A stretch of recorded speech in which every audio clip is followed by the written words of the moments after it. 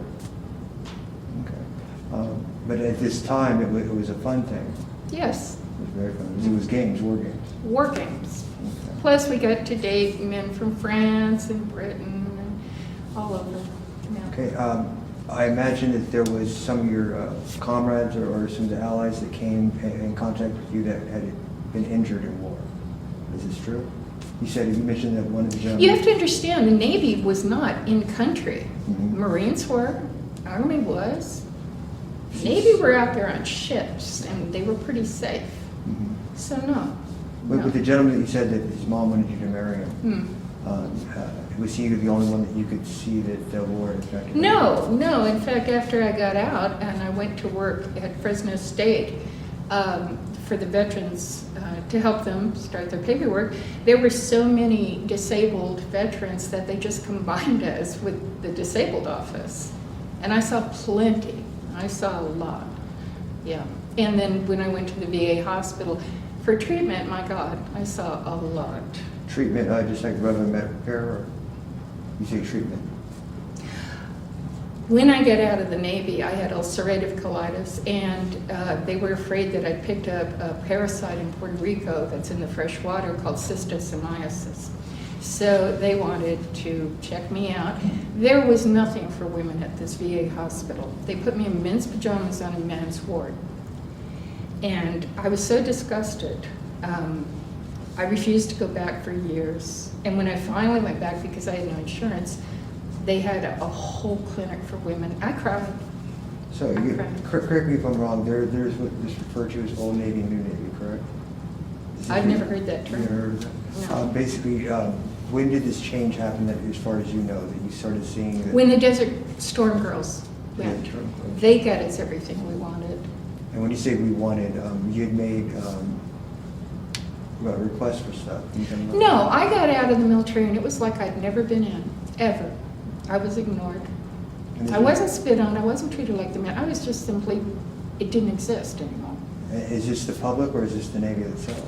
This was the VA hospital, the public, you know, they didn't care. But the VA hospital, that was a slap. And then when I went for the GI Bill to get a house, they kept putting my husband down as the veteran. They ignored the fact that I was a veteran. Did you meet and keep in contact with any of your fellow? Only one girl, and she was from my first duty station. We are still close. But the thing is, the women got out and got married and changed their names. We never thought we were going to see each other again. The men would, Easy Rider, do you know that movie, Easy Rider? Well, that was a big thing. So they'd all say, oh, we're going to get out and get motorcycles and cross country, and I don't know if they did or not, but the women, it was like, see you, You just moved on. have a nice life. However, there is a website I found called U.S. Navy Waves, and I am getting in contact with one of the roommates I had in boot camp, and I'm very happy about that. That's good. When you were away, either Florida or wherever you were at, how did you stay in contact with your family back home? Letters, we wrote lots and lots of letters, but in Puerto Rico it was a little tough because they had a lot of, we couldn't get phone service sometimes, we didn't get newspapers, we didn't get magazines, there was no TV. We would count on the people coming in, the new people, to find out what was going on in the United States. And we didn't know we had a new president. Nixon had stepped down and nobody, he's my, commanding, he's in command and nobody thought to tell us. That's how removed we were from everything. And I have to say, the whole time I was in the Navy, you went to work, you did what you were told, and you really didn't know anything else going on. And this is, when you say we, are you talking about just the women or men? Everybody, I think. I don't know. We never talked about world affairs. You didn't, But did you have access to papers and stuff? No. And was that a thing done on purpose, or it just wasn't around that where you were at? Where are you going to get them? It's base, You can have a paper delivered? No. You stayed on, when you had your free time, what'd you do then? We went to the club and got drunk and danced. They gave us lots of good bands. And that was on base? Yeah. When And we swam, Puerto Rico. Well, there were beaches everywhere. And we flew kites off the cliffs when I was in Newport. We would go to the mansions in Newport. We lived, I think, a lot of us got houses off base, mansions. We rented whole floors. It was crazy. And then, so when you got out, how did you adjust to going back to being a civilian? I wanted to go back in. It scared me. I went to college and I didn't understand anything. There were no orders. I kept looking for restricted areas. There weren't any. Everything seemed very unregulated. You say that you went to the VA and seen other veterans. How much contact have you had since you left? I am with the American Legion. I have a lot of contact. And then, like I said, when I was working in Fresno State, a lot of contact. Is that the only organization you're involved with? I'm with Sisters in Crime, which is a mystery writing and reading organization. I'm with the Lemoore Women's Group. I'm with the Retired Sheriff's Department Women. I'm social. So after you got out, you went to college, and what else have you done? I was a journalist, journalism major, and I worked on a newspaper until it folded. And then I went to the Sheriff's Department, and I worked with an undercover narcotics group, not as a sworn officer, but as support staff. I was a secretary, a confidential secretary, and then I retired from there. And family? I married for a short time, and no children. it says veterans, and you stay connected with that. It seems like a lot. You stay connected with veterans a lot. It seems like. Do you consider them family? Do you have close friends within those organizations? I'm the scribe. They dote on me. There's very few women in the organization. I respect them. I don't socialize a whole lot. I go to the dinners and stuff, but they treat me very, very well. Okay. Out of all your experiences, is there something that we haven't talked about that you'd like? Oh, heck yeah. And I want to first show you. That's Can you. you see? This is me in boot camp. This is your boot camp picture. Yeah. First of all, I want to talk about sexual harassment. Okay. It starts in A school, and you aren't told you have rights. There is no place or anything set up to complain. The head of the dental clinic was the first one teaching me how to develop x-rays in a darkroom, and suddenly he was groping me, and I was like, okay.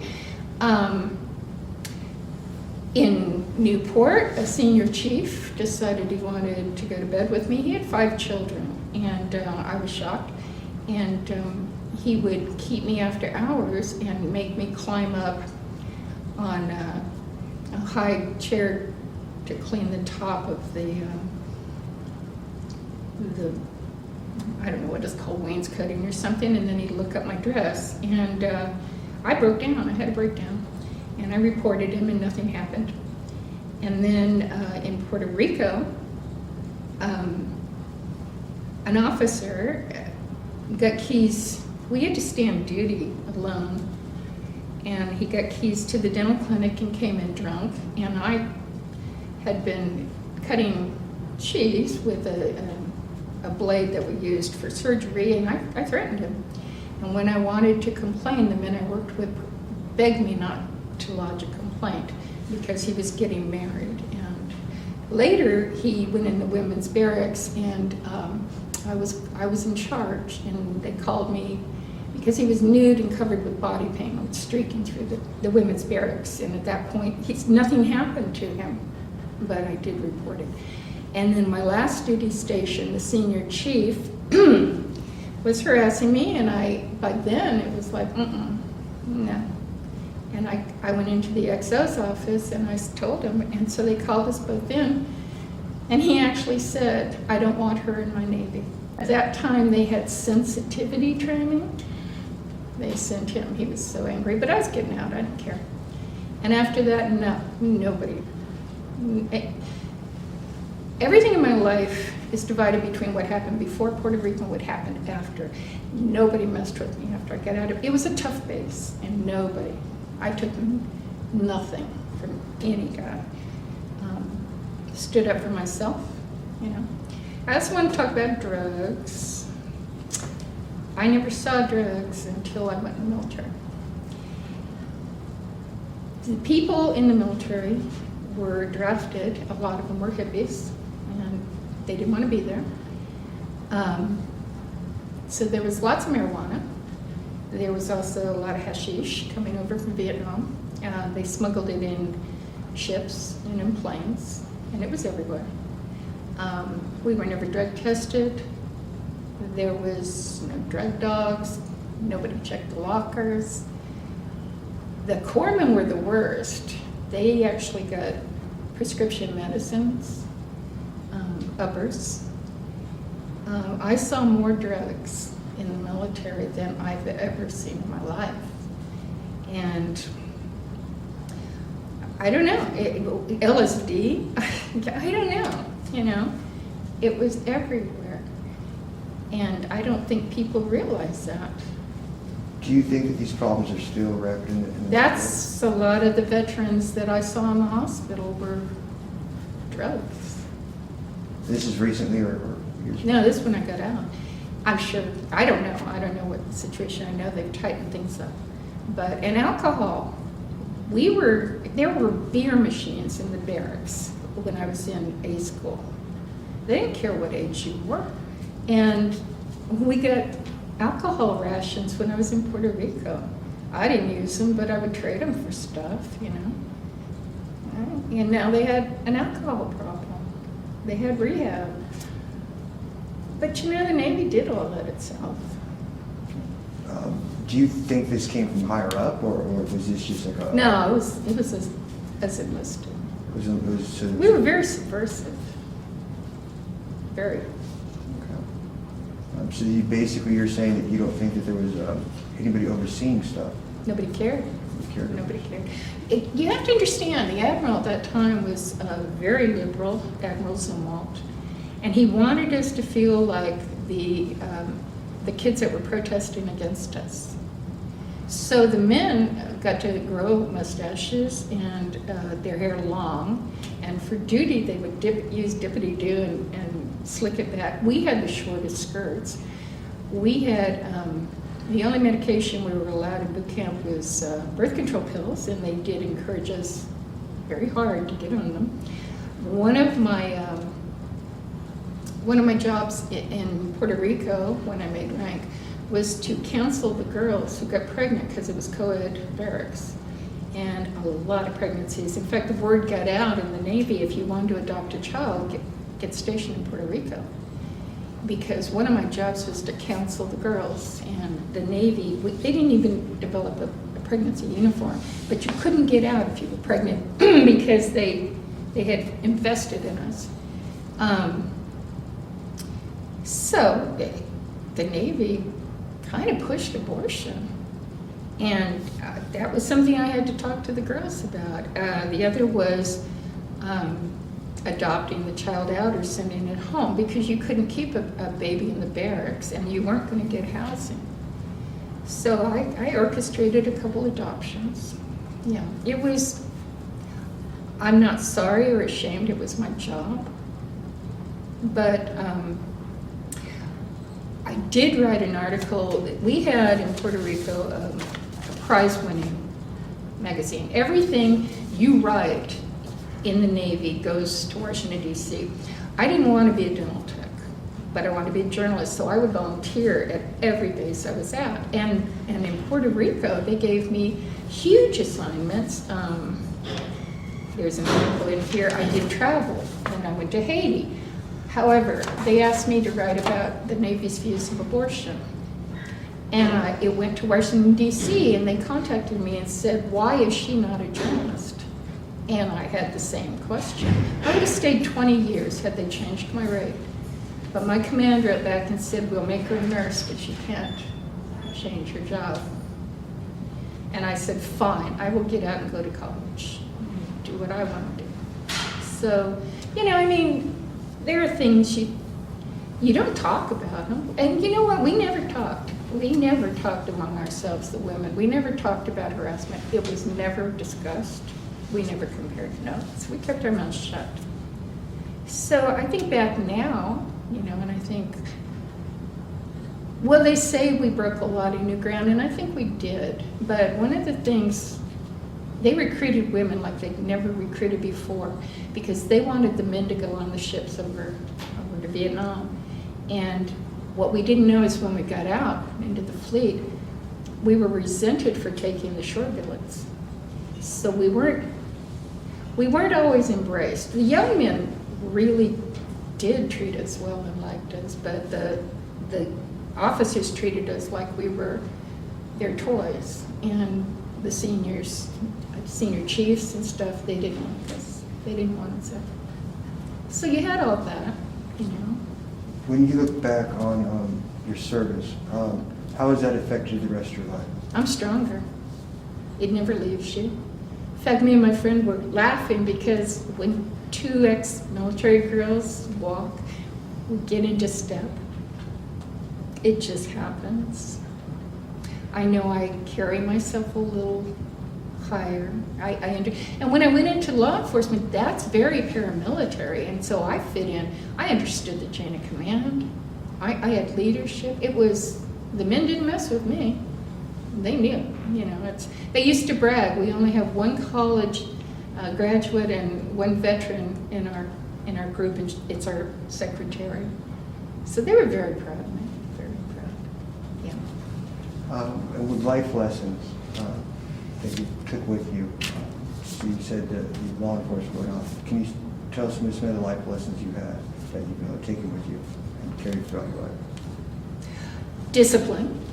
I understand. I do obey the rules for the most part. I respect authority. I do believe in the chain of command, and I'm not a rule breaker, but nobody messes with me. Nobody. Future generations are going to see this. That's one of the points of having it. What message do you want to leave future generations? I'm so proud of the girls that are going in now. I am so incredible. I could not do what they do. We pushed for equality. We didn't get it.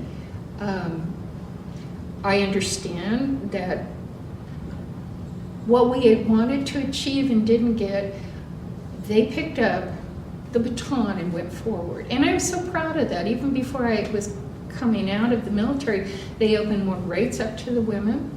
We didn't have guaranteed schools. You know, we were kind of shoved into whatever they needed at the time. They were given better opportunities, but they also had to go through a lot stricter training.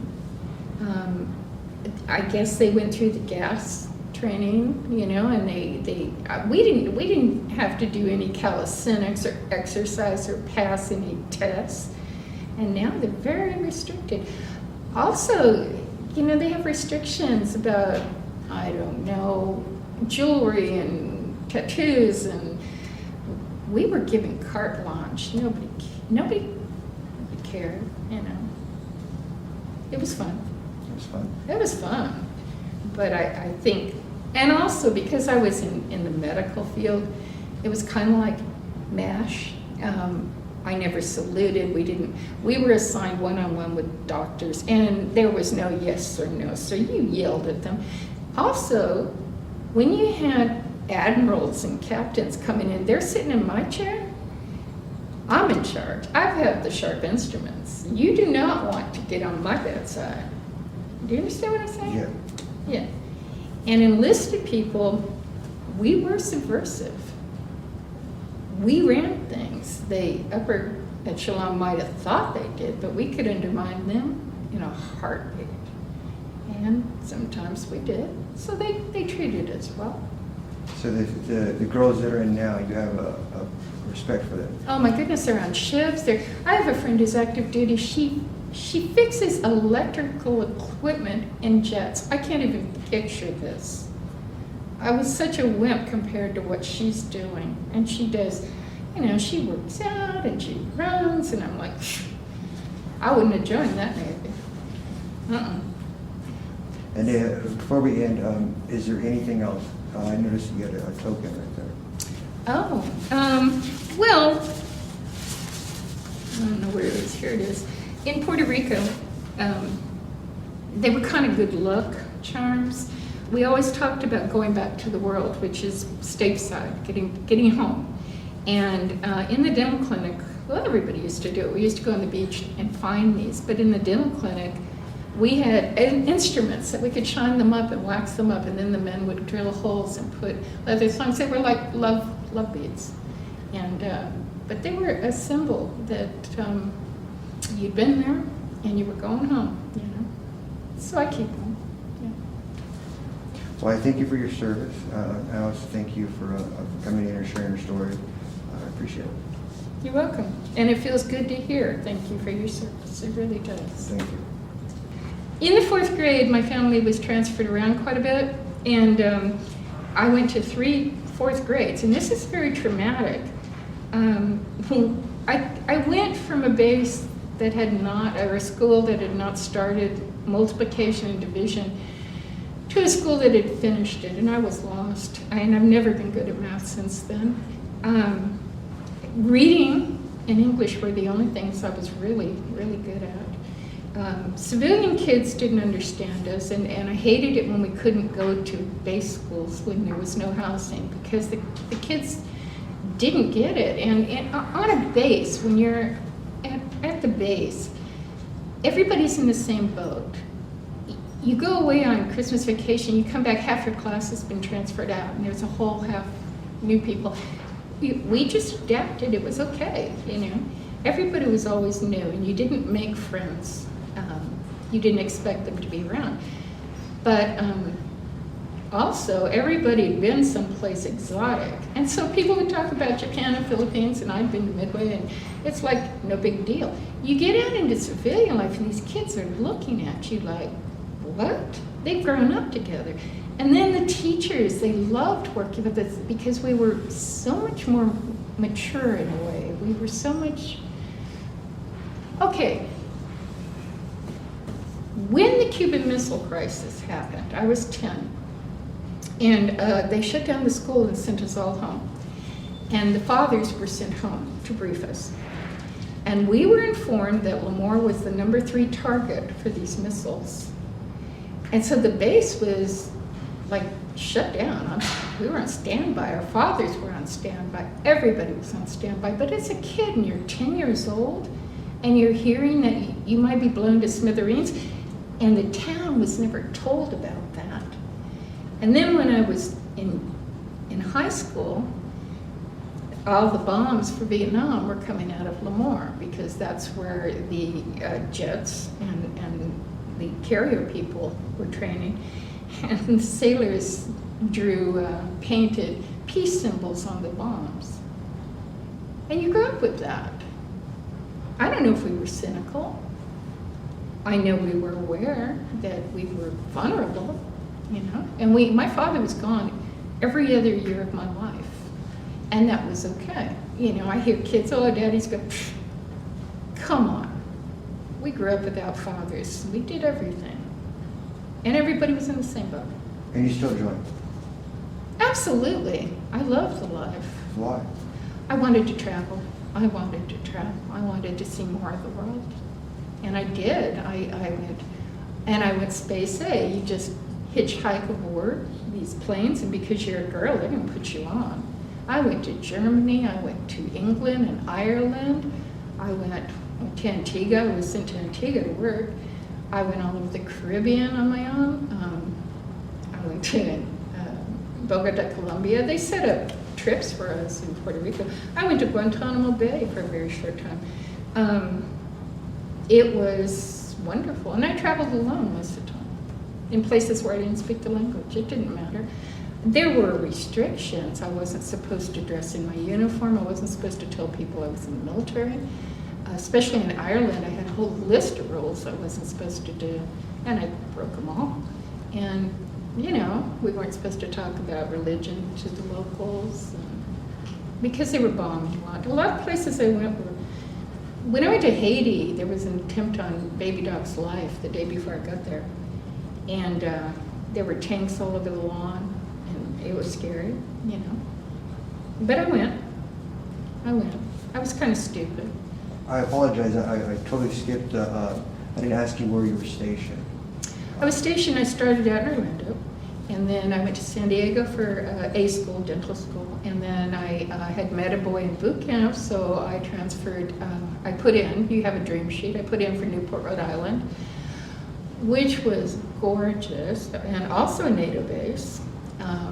There was a war college there, but I didn't understand the New Englanders. They were very uptight to me, and it snowed, and that was it. I'm a California girl, I don't do snow. So back then the Navy wasn't letting you transfer around much. There was a money crisis, and they were closing down a lot of bases. But if you could find somebody, your rate, your job, at your rank, who wanted to make a swap, you could do it.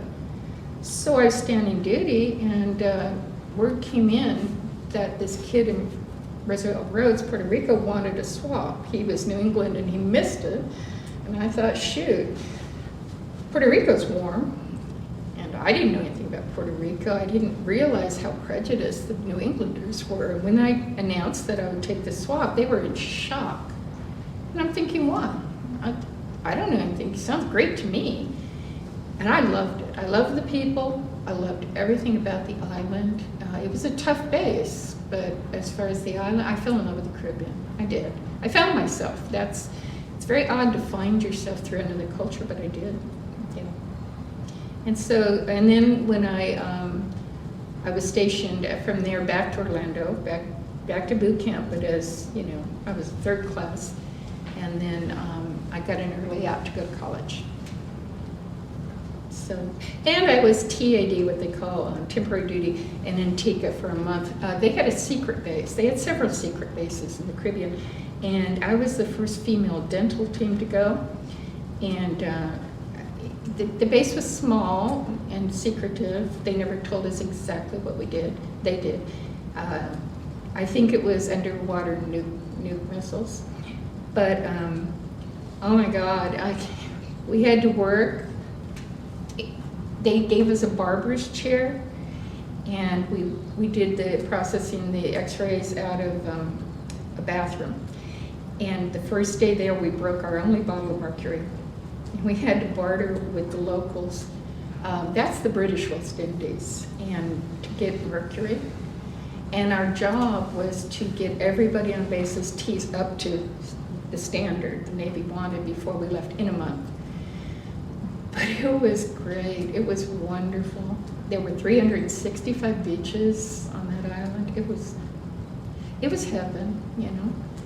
And I just love the Caribbean. I thought about going back there to live. I did. But this is my home. So. You came back home. Yeah, I could have gone to college anywhere, and I wanted to come to Fresno State. I wanted to be near my family. And I really do love the valley. So I lived in some beautiful places, but I always wanted to come home. Yeah. Well, I thank you again. Would we leave anything else out? Do we leave anything else out? Oh my God.